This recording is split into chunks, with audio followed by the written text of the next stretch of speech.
on arrête de donner des armes, de livrer des armes à Israël, qui continue à s'en servir de façon abominable. Voilà. Et donc je vais vous lire un texte au nom des organisations. Il y a parmi les organisations, donc il y a la LDH, il y a ATTAC, il y a des PJM, il y a le mouvement de la paix, il y a VAR Palestine Solidarité, il y a Collectif Solidarité Palestine. Au nom des partis, il y a LFI, il y a le POI, il y a aussi le ELV. Voilà. Donc je lis ce texte au nom d'ATTAC. L'entrepreneur immobilier et président des États-Unis Trump veut faire le nettoyage de l'enclave de Gaza et bâtir la Côte d'Azur du Moyen-Orient. Le 25 janvier dernier, il disait vouloir expulser 1,5 million de Palestiniens de Gaza vers l'Égypte et leur Jordanie, qui, toutes deux, ont refusé. Le 4 février, il réaffirmait sa volonté d'expulsion et disait se donner 4 semaines pour déclarer de l'annexion ou non de la Cisjordanie par Israël, en contradiction avec les décisions de l'ONU. Aujourd'hui, il parle de l'Arabie saoudite comme le lieu de déplacement forcé. Beaucoup de celles et ceux qui furent déplacés de force par l'armée terroriste israélienne avaient gardé avec eux les clés de leur maison de Gaza et même celles de la maison de leurs ascendants victimes de la Nakba. L'une d'elles déclarait « C'est incroyable, mais les Gazaouis ont tenu en s'accrochant à l'idée de rentrer malgré les bombardements, la famine, les massacres et la destruction totale. » Khaled Bassam écrit dans un texto à son retour à Gaza « Nous ne voulons pas subir un nouveau déplacement. Nous avons appris nos erreurs. Peu importe ce qui arrive, nous resterons chez nous. » La Palestine existe.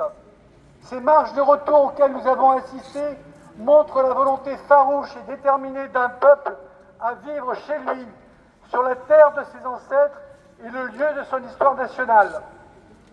Les Palestiniens d'aujourd'hui savent que l'exil sera sans retour.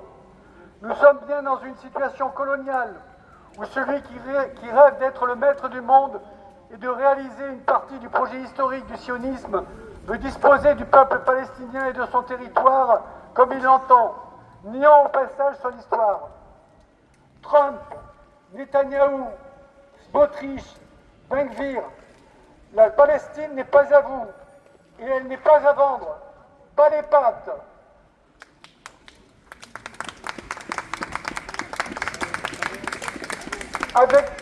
Avec l'élection de Donald Trump, l'orientation du monde où le droit international serait affaibli, voire inexistant, s'accélère au profit de la loi du plus fort. Jeudi 6 février, Donald Trump menace la Cour pénale internationale. Au travers d'un décret, il accuse celle-ci d'avoir engagé des actions illégales et sans fondement contre l'Amérique et notre proche allié Israël. C'est ce qu'il dit. C'est son texte, c'est pour ça que je dis. Ce décret prévoit que l'entrée aux États-Unis, c'est toujours lui qui le dit, que l'entrée aux États-Unis des dirigeants employés et agents de l'organisation leur sera interdite, ainsi qu'aux plus proches membres de leur famille et à toute personne ayant apporté son aide aux travaux d'enquête de la CPI. Les avoirs détenus aux États-Unis par ces mêmes personnes seront gelés. La CPI a affirmé soutenir fermement son personnel et s'engager à continuer à rendre justice. Le président du Conseil européen dénonce une mesure qui menace l'indépendance de la Cour et mine l'ensemble du système de justice international. Il annonce vouloir prendre des mesures sans donner plus de précision.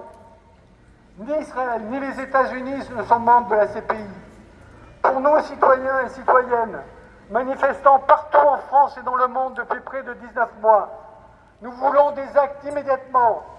L'application des mandats d'arrêt internationaux pour crimes de guerre et crimes contre l'humanité à l'encontre de Netanyahou égalant dès qu'il pose le pied sur un territoire de l'UE. Le jugement de tout soldat franco-israélien suspecté d'avoir commis des crimes de guerre ou des crimes contre l'humanité.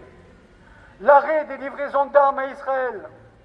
La suspension de l'accord d'association Union européenne-Israël. la reconnaissance de l'État de Palestine par tous les pays de l'UE. Ce sont les seules réponses dignes de soutien à la CPI et à la Palestine et à son peuple martyr que doit apporter l'UE. Le reste n'est que du verbiage et de la veulerie. Pour que vive la Palestine, agissez donc!